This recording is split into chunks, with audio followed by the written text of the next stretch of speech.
Ações da Azul Linhas Aéreas. Será que essas ações vão decolar? Ou será que é melhor o investidor não embarcar nesta viagem? Tudo isso e muito mais no vídeo de hoje. Então, bora lá!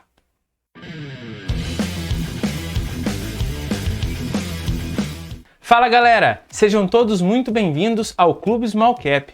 Meu nome é Leonardo Araújo e no vídeo de hoje vamos falar um pouco sobre a Azul Linhas Aéreas. E vamos começar falando sobre o business, ou seja, o negócio.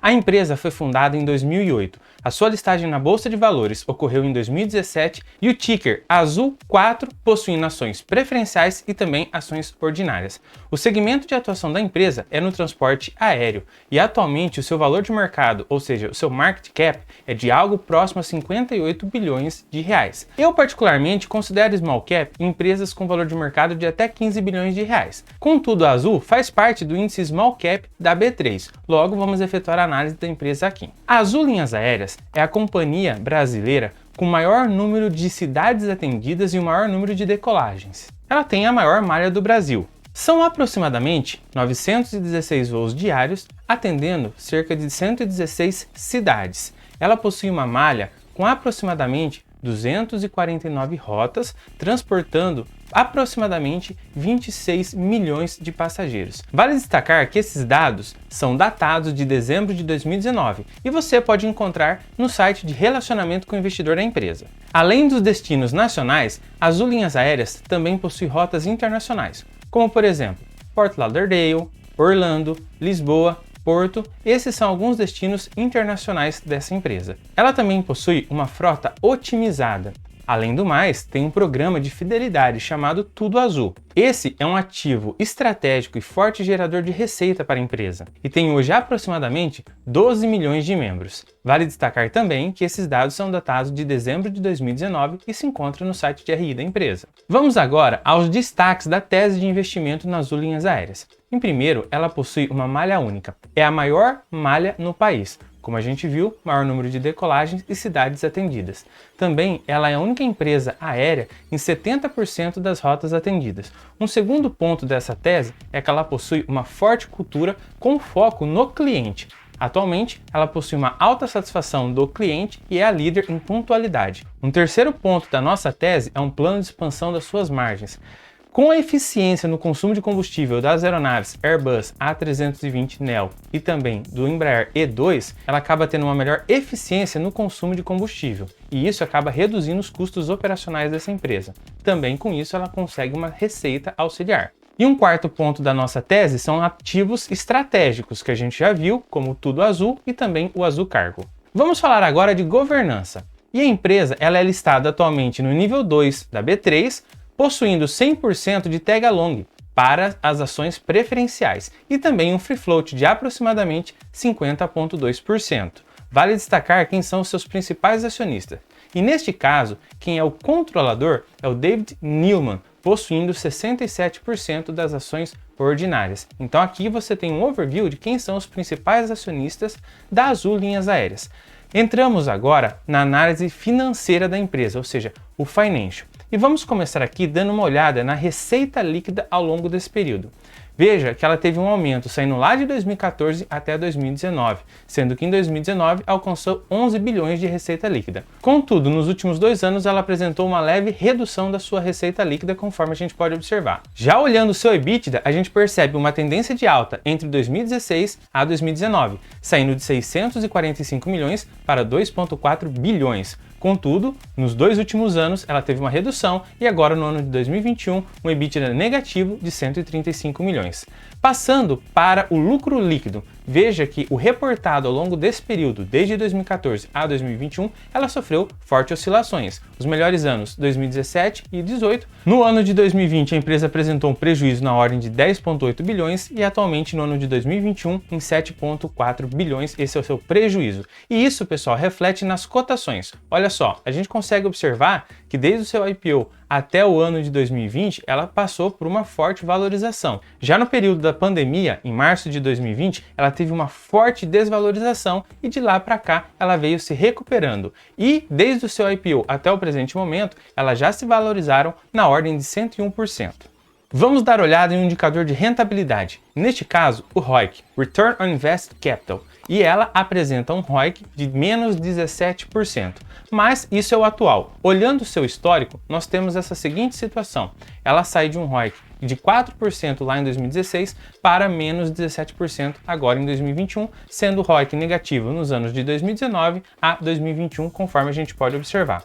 Vamos dar uma olhada no indicador de eficiência? E aqui a gente olha a margem líquida, que é basicamente o lucro líquido pela receita líquida. Em outras palavras, quanto da receita foi transformado em lucro. E a gente observa que ela sempre teve uma margem apertada, e no caso negativa entre 2014 e 2016 e também entre 2019 e 2021, sendo que atualmente a margem líquida é negativa em menos 157%.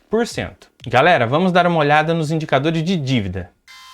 E aqui a gente observa a dívida líquida, que nada mais é do que a dívida bruta menos o caixa. E a gente consegue observar uma oscilação reduzindo essa dívida entre 2015 a 2019, porém nesses 2 últimos anos a sua dívida vem subindo. Atualmente, no ano de 2021, se encontra em 5,4 bilhões. Fazendo a comparação da dívida líquida, que veio aumentando nos últimos 2 anos, e o EBITDA, que veio reduzindo nos últimos 2 anos, nós temos esse indicador, que é a dívida líquida sobre o EBITDA. Atualmente ela apresenta esse indicador em menos 40,6 vezes, sendo que o ideal é ficar abaixo de 3 vezes, mas não negativo. Então aqui a gente observa a seguinte situação.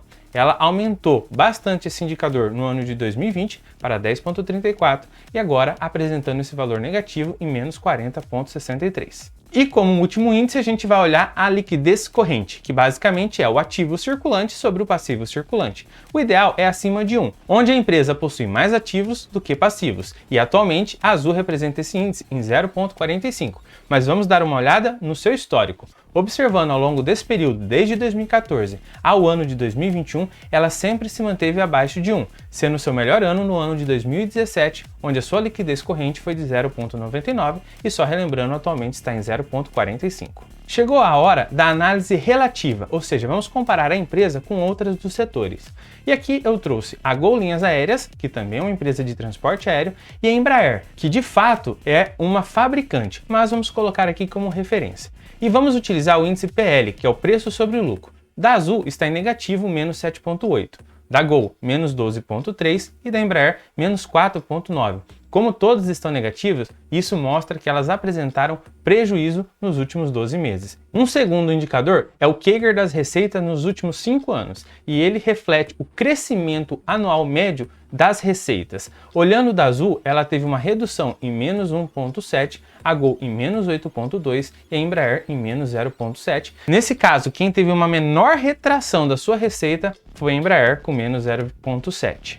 E por fim, o PSR, que é o preço sobre a receita, ou Price Sales Ratio. Nesse caso, a Azul apresenta esse indicador em 12,2, a Gol em 15,9 e a Embraer em 0,63. Nesse caso, a medalha de ouro fica para a Embraer, representando o menor preço sobre as suas receitas. Por fim, passaremos aos pontos positivos e os pontos negativos da tese de investimento na Azul Linhas Aéreas. O investidor sabe que a Azul Linhas Aéreas tem uma marca reconhecida entre seus clientes e também ela tem uma presença bem grande no segmento onde atua, ou seja, no transporte aéreo regular. Também apresentou um bom crescimento utilizando a sua estratégia, na qual o que ela faz? Pega o passageiro de cidades menores, atendendo ali os aeroportos regionais, e leva para hubs principais, e dali consegue até realizar os voos internacionais, que são as rotas maiores. Essa estratégia funcionou muito bem para as Azul Linhas Aéreas. E também ela faz parte de um setor essencial para o desenvolvimento de um país, que é o transporte aéreo, então esse é um ponto positivo. Já do lado do ponto negativo, nós temos que é um setor muito intensivo em capital. Ou seja, a empresa ela precisa investir muito em CAPEX para poder manter as suas operações. E aqui também nós temos altos custos de combustível, da manutenção, que é atrelado ao dólar. Ou seja, empresa aérea ela exige muito capital. Outro ponto negativo é uma baixa diferenciação.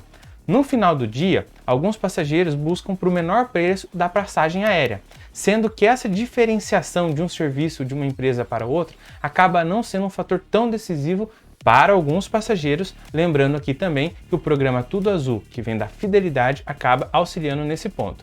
E por fim, está sujeito a oscilações tanto do preço das commodities, no caso o petróleo, que é o combustível, bem como as variações cambiais. Afinal, leasing das aeronaves, a manutenção, muitas coisas estão atreladas ao dólar. Então, além de ser intensivo em capital e sofrer com a alta do preço dos combustíveis, que representa muito de um custo operacional de uma empresa, ela também está sujeita aqui às oscilações do câmbio.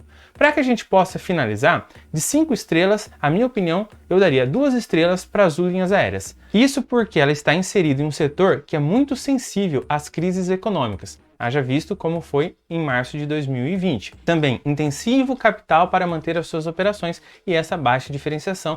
Tudo isso resume, em minha opinião, de 2 estrelas. Lembrando que isso não se trata de uma recomendação de compra ou de venda, e sim, é simplesmente uma análise fundamentalista para que você possa começar então os seus estudos com essa empresa.